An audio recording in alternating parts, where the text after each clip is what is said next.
కదా. ఇక బతుకమ్మ సంబరాలు ఎట్లా నడుస్తున్నాయి? మస్తు నడుస్తున్నాయి కదా. ఇక ధూమ్దా ముచ్చట్లు చెప్పుకుందాము. ఇక ముచ్చట్లు షూరు.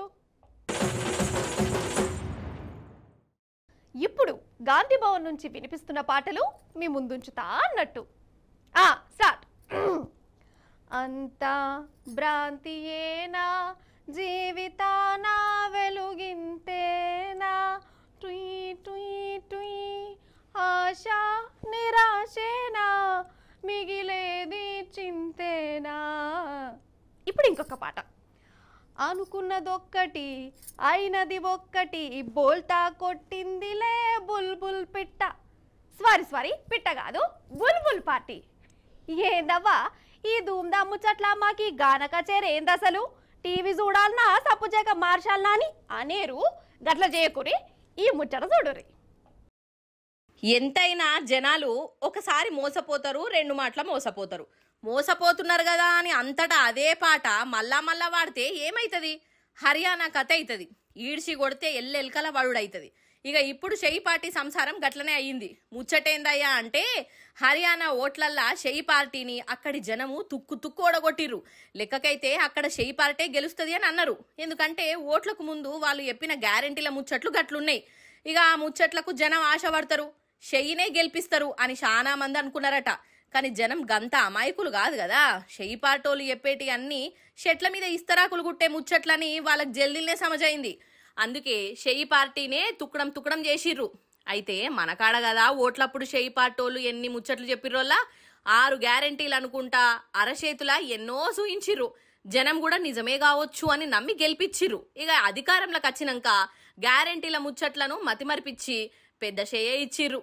ఇక ఇదిగాక గ్యారెంటీలల్లో లేని హైడ్రా అని ఒకటి పెట్టి బుల్డోజర్లను ముంగట పెట్టి గరీబోళ్ళ ఇండ్లను కూల్చిర్రు.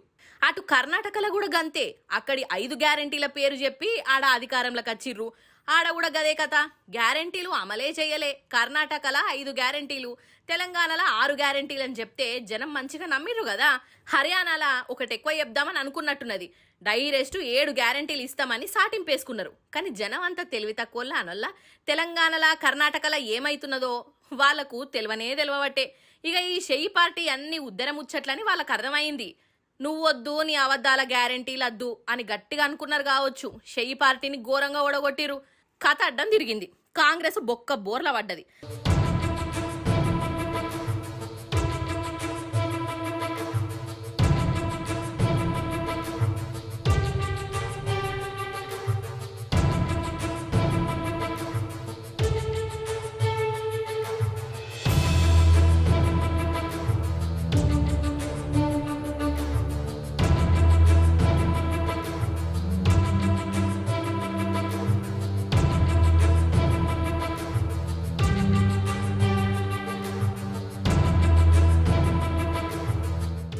ఇక ఇప్పుడు ఇటు మన తెలంగాణలో అటు కర్ణాటకలో షెయి పార్టీని నమ్మిన జనాలు హర్యానా కథ చూసి మంచిగైంది గట్లనే కావాలి అన్నా, మమ్మల్నే దోకా ఎత్తారా, మమ్మల్నే ముంచుతారా, పబ్లిక్ అంటే గంత దివానగల లెక్క కనబడతాన్రా అని శాపాలు పెడుతున్నారు. కాదోల్లా నరం లేని నాలుక ఏదన్నా మాట్లాడొచ్చా అనోల్లా? అధికారం కోసము పబ్లిక్ జీవితాలతోని ఆడుకోవచ్చా? అయితే అయితదనాలే, కాకుంటే కాదు అని అనాలే. ఇక అధికారంలోకి వచ్చినాక నాలుక మడత పెట్టినా 5 ఏండ్ల దాకా ఎవరు ఏం చేస్తారు పాటు? మనమైతే కుర్చీలో కూర్చున్నాం, ఎవరు గోస వాళ్ళు పడతారు అని అనుకుంటే ఎట్లా? అంటే జనాలకు గాయంత సోయి ఉండదు అని అనుకున్నారో. ఇప్పుడు చూడు ఏమైందో. తెలంగాణలో చేసిన తప్పులకు హర్యానా వాళ్ళు గట్టి బుద్ధి చెప్పిర్రు అని చెప్పుకుంటాన్రు. అయితే కాదోల్లా, నోరు మంచిదైతే ఊరు మంచిదైతుంది. ఏదన్నా మాట్లాడేటప్పుడు వెనక ముందు ఆలోచించి మాట్లాడాలి. అందున మంత్రి పదవిలో ఉన్నోళ్ళు ఇంకెట్లుండాలి, ఇంకెట్లా మాట్లాడాలి? నవ్వుల పాలయ్యేటట్టు చెయ్యొద్దు కదా. నాగార్జున కుటుంబం మీద మంత్రి కొండా సురేఖక్క ఘోరంగా మాట్లాడే కదా మొన్న. సమంత గట్లా, నాగార్జున గిట్లా, వాళ్ళ కొడుకు గిట్లా, గందుకే ఇడుపు కాయిదాలైనాయి అని ఏమేమో మాట్లాడింది. అసలు ఇంటుంటేనే చాలా మందికి గలీజ్ అనిపించింది. గట్ల కూడా మాట్లాడతారా? గిట్లా అనొచ్చునా? అసలు ఆమెకు మంత్రి పదవి ఇచ్చిన వాళ్ళెవరు, ఇంకా ఎందుకుంటుంది అని చాలా మంది గరానికి వచ్చిర్రు. నాగార్జున సార్ అయితే కోర్టుకు పోయిండు, మీకు కూడా ఎరికే.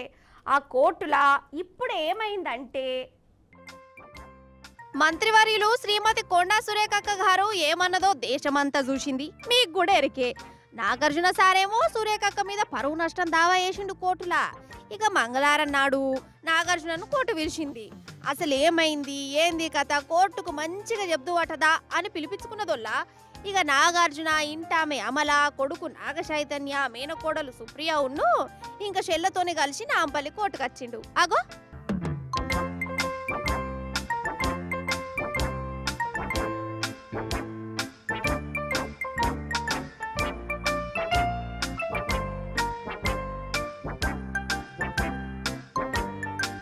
ఇక కోర్టులో ఉన్న ముచ్చట అంతా జడ్జికి చెప్పిండట. గిట్ల సంగతి నేను ఎవరి తెరుగు పోయేటోని కాదాయే, మంత్రి మేడం నా కుటుంబం తెరుగుకు వచ్చింది, మా సంసారాల గురించి మాట్లాడింది, నేను గట్లనట, నా కొడుకు గిట్లనట, మనసుకు తక్లీఫ్ అనిపించింది, మా కుటుంబం ఇజ్జత్ పోయినంత పని అయింది, మీరే న్యాయం చేయాలి, ఆమె మీద చర్యలు తీసుకోవాలని కోర్టుకు చెప్పిండు. మరి నాగార్జున చెప్పిన దానికి గవాయి కావాలి కదా. మేనకోడలు సుప్రియ గవాయిగా ఉన్నదట ఇంట్లో. ఇక ఆమె చెప్పింది కూడా కోర్టు రికార్డ్ చేసుకున్నది. ఇక ఇంకో గవాయి ఏం చెప్తారో 10వ తారీఖు నాడు ఇంటదట కోర్టు. ఇక ఇంకో దిక్కు కొండా సురేఖక్క వకీల్ సాబేమో ఏం కాదు అంత తుసుకేసిది అనబట్టిండు. సరే కేసు కోర్టులు ఉన్నది కాబట్టి మనం కూడా ఎక్కువ మాట్లాడద్దు, కానీ సురేఖక్క గట్ల అనుడు న్యాయమేనా నొల్లా? అసలు గంతగూరం మాట్లాడచ్చునా? కమస్కం నాగార్జున కుటుంబానికి స్వారీ అన్న చెప్పలే ఇప్పటిదాకా. ఇయో గిట్లనే గరం అవుతారు నాగార్జున ఫ్యాన్స్.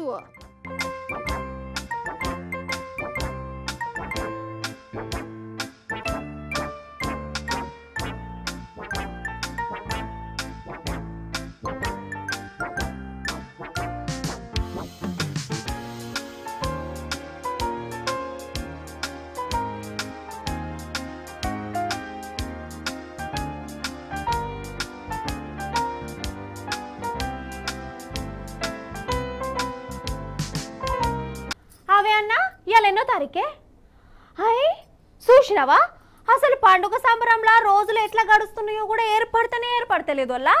బతుకమ్మ పండుగ జల్దీనే అవుతున్నట్టు అనిపిస్తుంది కదా. మా ఇల్లు 7వ రోజుకు రానే వచ్చే.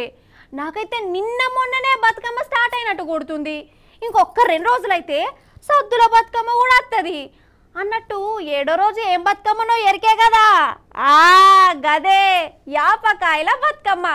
మరి 7వ రోజు నాడు మన అక్కలు ఎట్లా ఆడిర్రు, ఎట్లా ధూమ్ధామ్ చేసిర్రు, అట్లట్లా బతుకమ్మ పాటలు ఇనుకుంటా చూద్దాం రారి. వాడవాడంతా ఉయ్యాలో పూలవరమాయ ఉయ్యాలో, బతుకమ్మ ఉయ్యాలో, మా ఊరికొచ్చింది ఉయ్యాలో, ఉయ్యాలో ఉయ్యాలో బతుకమ్మ ఉయ్యాలో. ఆనాటి కాలాన ఉయ్యాలో ధర్మాంగుడు రాజు ఉయ్యాలో, ఆ రాజు భార్యయు ఉయ్యాలో, అతి సత్యవతి అన్రు ఉయ్యాలో, ఆ రాజు భార్యయు ఉయ్యాలో, అతి సత్యవతి అన్రు ఉయ్యాలో. 100 నోములు నోమి ఉయ్యాలో, 100 మందిని గాంచ ఉయ్యాలో, 100 నోములు నోమి ఉయ్యాలో, 100 మందిని గాంచ ఉయ్యాలో. వారు శూరులై ఉయ్యాలో, వైరుల చేహతమైరి. అగ్గో 7వ నాడు యాపకాయల బతుకమ్మ సంబరాలు చూడుర్రి. మన అక్కలు ఎంత సంబరంగా చేసుకుంటుర్రు అన్నట్టు. యాపకాయల బతుకమ్మ నాడే సకినాల పిండిని యాపకాయల లెక్క చేసి పెడతారు, లేకుంటే పప్పు బెల్లం అన్న నైవేద్యం పెడతారు. ఇక అలిగిన బతుకమ్మ తర్వాత యాపకాయల బతుకమ్మ వచ్చింది కాబట్టి 2 రోజుల సంబరం అంతా ఒక్కనాడు తీసిరు మన అక్కలు. పొద్దటి సందే తీరొక్క బతుకమ్మలను తయారు చేసి మాపటీలు గాంగనే వాడకట్టుకొచ్చిరు. బతుకమ్మ ఆటలు, డీజే పాటలు, కోలాటాలు, ఆ సంబరాలు చూసేందుకు 2 కళ్ళు జాలలేదు పో. కలికి లక్ష్మిని గుర్చి ఉయ్యాలో, ఘనత పొంబనరించే ఉయ్యాలో, కలికి లక్ష్మిని గుర్చి ఉయ్యాలో, ఘనత పొంబనరించే ఉయ్యాలో. ప్రత్యక్షమై లక్ష్మి ఉయ్యాలో, పలికే వరమడుగుమని ఉయ్యాలో, ప్రత్యక్షమై లక్ష్మి ఉయ్యాలో, పలికే వరమడుగుమని ఉయ్యాలో. వినిపించి వేడుచు ఉయ్యాలో, వెలది తన గర్భమున ఉయ్యాలో, వినిపించి వేడుచు ఉయ్యాలో, వెలది తన గర్భమున ఉయ్యాలో.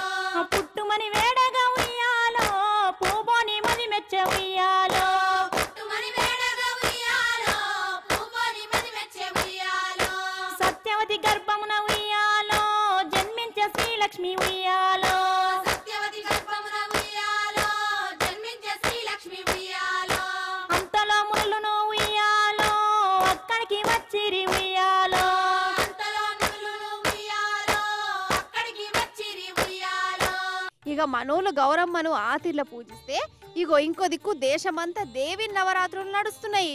గుళ్ళన్నీ గిట్ల జిగేల్ జిగేల్ మనం మెరుస్తున్నాయి. అమ్మవార్లు రోజుకొక అవతారంలో దర్శనమిచ్చి భక్తులకు దీవెనార్తులు ఇస్తుర్రు.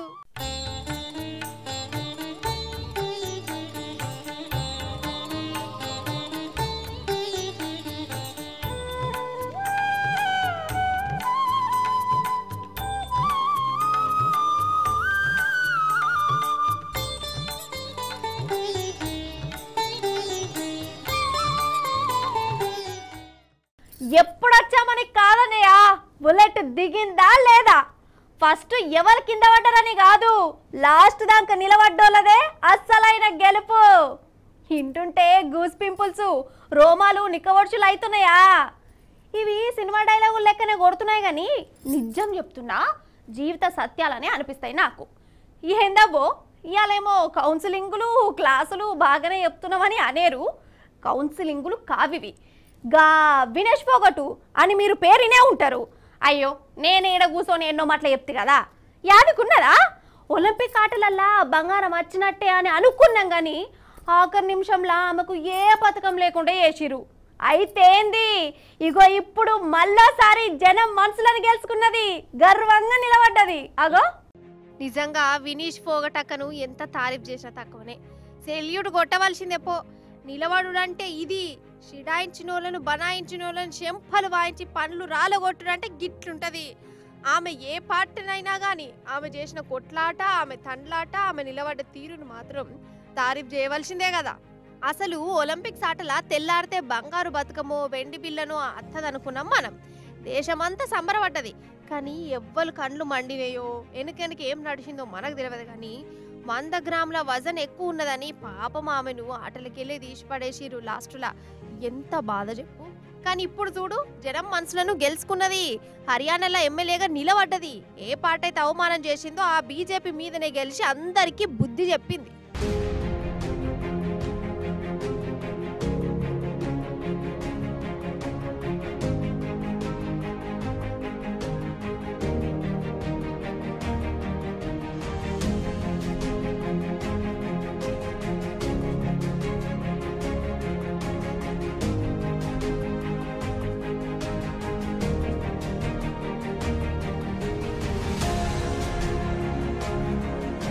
నిజంగా ఈ పోగటక్క పోరాటం చిన్నది కాదోల్లా. బీజేపీ లీడరు బ్రిజేష్ కుమారు మమ్మల్ని సతాయిస్తుండు, కోసబుచ్చుకుంటుండు, మమ్మల్ని ఆడనిత్తలేడు అని రోడ్ల మీదకి వచ్చింది. దీక్ష పట్టింది, కండ్ల పొంట నీళ్లు పెట్టుకున్నది, లాఠీ దెబ్బలు కూడా తిన్నది. అయినా సర్కారు ఈమె బాధను పట్టించుకోలే, ఆమె గొంతు వినిపించుకోలే. బీజేపీ లీడరే శుద్ధ పూస అన్నట్టు చేసింది ప్రభుత్వం. ఆ బాధలు కూడా ఒలింపిక్ ఆటలకు పోయింది, కుస్తీ పట్టింది, లాస్ట్ దాకా గెలుచుకుంటా పోయింది. కానీ అక్కడ కూడా ఆమెకు పథకం ఇయ్యలే. అయినా గాని వెనకడుగేయలే, రంది పెట్టుకొని ఇంట్లోనే మూల కూసోలే, బయటకు వచ్చింది, రాజకీయంలో షరీకైంది. ఇగో ఇప్పుడు హర్యానాలో ఎమ్మెల్యేగా గెలిచి ఆమెను అవమానం చేసిన వాళ్ళని చూసుకుంటా గిట్ల మనసారా నవ్వుకుంటుంది. నన్ను అడిగితే ఈ గెలుపే ఒలింపిక్ పథకం కంటే పెద్ద గెలుపు. నిజంగా గ్రేట్ కదా, కొట్టురి మరి సప్పట్లో.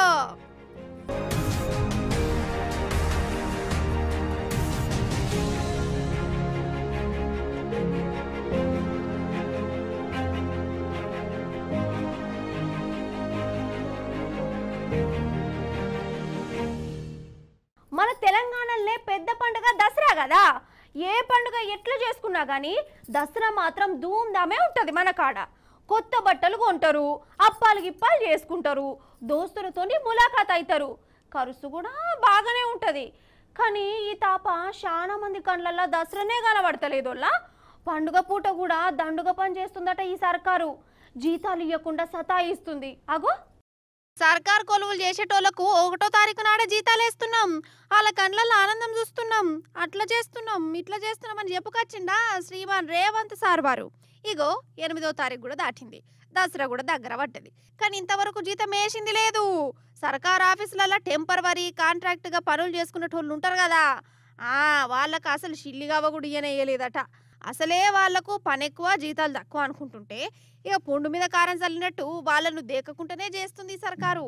అసలు ఈ పంచాయతీ వర్కర్లు, మున్సిపాలిటీ కార్మికులు, దవాఖానాలలో పనిచేసేటోళ్ళు, హాస్టళ్లలో పనిచేసేటోళ్లకు, లెక్చరర్లకు ఇట్లా ఎవరిని చూడు వాళ్ళ బాధ చెప్పుకుంటుంటే నాకే కళ్ళ పొంట నీళ్ళు వస్తున్నాయి. అసలే చిన్న చిన్న నౌకర్లు, వాళ్ళ జీతాలు తక్కువ, దసరా కూడా వచ్చింది, ఇంటికి చుట్టాలు కూడా వచ్చున్నారు, ఊర్లలో కూడా పోయేది ఉన్నది. మరి గాయంత సోయింటద్దా ఈ సర్కారుకు? వాళ్ళ జీతం వాళ్ళకెత్తే ఏమైతుంది? పండుగ పూట కూడా వాళ్ళను పస్తులుంచుడెందుకు? ఇదేమన్నా నియతేనా? దసరా అంటే ఉత్తగానే అవుతుందా? ఎన్ని ఖర్చులుంటాయి, ఎంత కథ ఉంటుంది.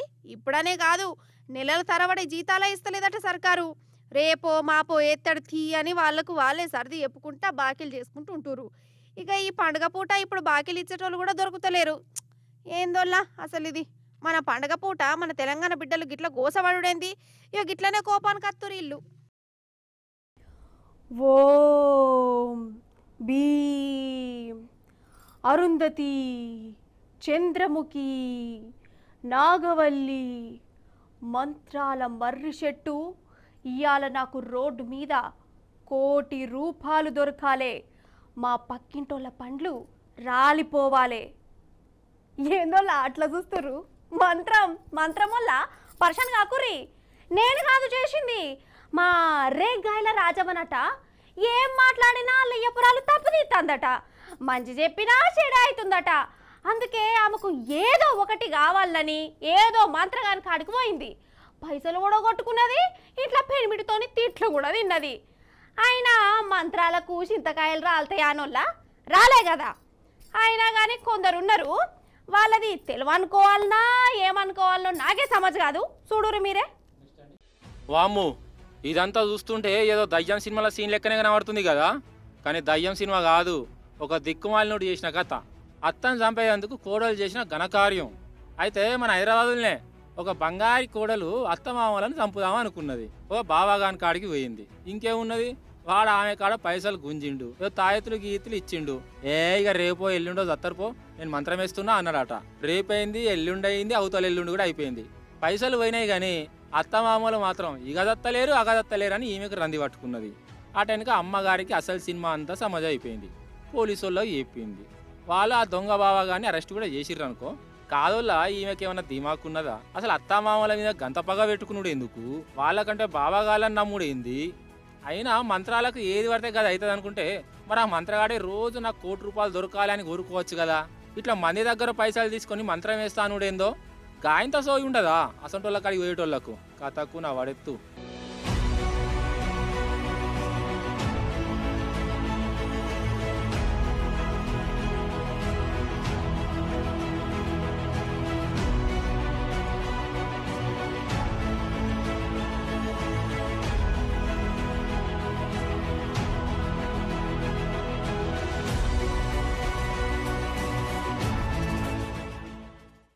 ఇక గివ్వలా గియాల్టీ ధూమ్ ధామ్ ముచ్చట్లు మంచిగున్నాయి కదా, మంచిగా చెప్పినా కదా.